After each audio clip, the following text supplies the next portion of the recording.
Hi everyone, I am going to talk about shields and spears. My spear's off out of frame right now, but I will get to it in a second. And this is specifically about using your spear two-handed with a shield. And this is something interesting. I've seen a few reenactors do it in videos, and I've seen a little bit of artwork depicting it where you would have the shield hanging from you while using the spear with two hands. The artwork I've seen of this was on the cover of the book Lords of Battle, and if I manage to get my hands on that book again, I will certainly try to find where that photo credit came from and try to track down this if this is anything period or not. So hopefully I'll have some information in the description about if I was able to do that. So the shield is, of course, the nice round shield I've shown off many times before. And I have just taken a belt and stuck it in the handle. A few times I've seen reenactors actually like drill a belt or something, onto the frame, but I didn't have time to do that. And I didn't want to go and buy a new belt because I'd have to lose one of mine. And you can carry it very easily. Just sling it on your back.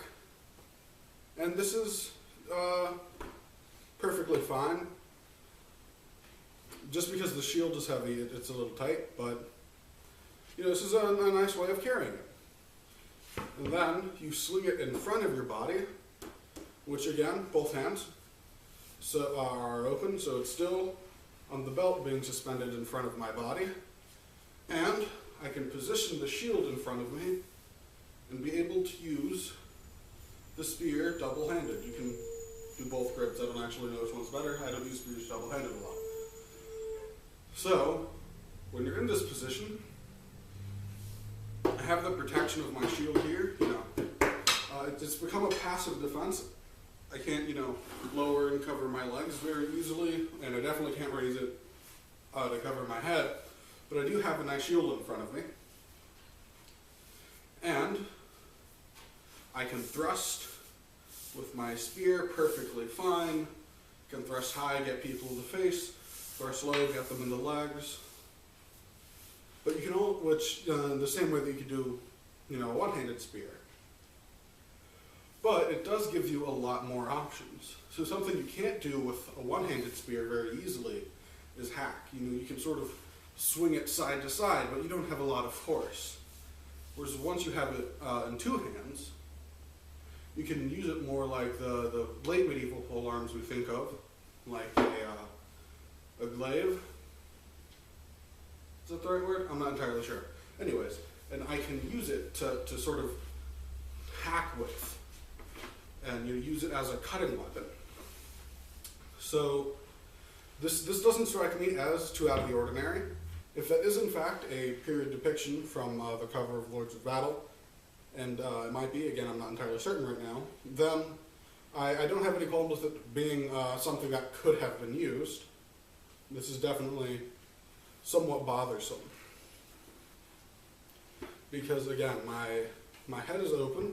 So if I don't have a helmet, which a lot of soldiers would have, or if I have an open face helmet, which just about every soldier would have, my face is wide open, and I can sort of parry with my spear, but not all that well, because if I do that sort of circular motion, I bang into that shield rim.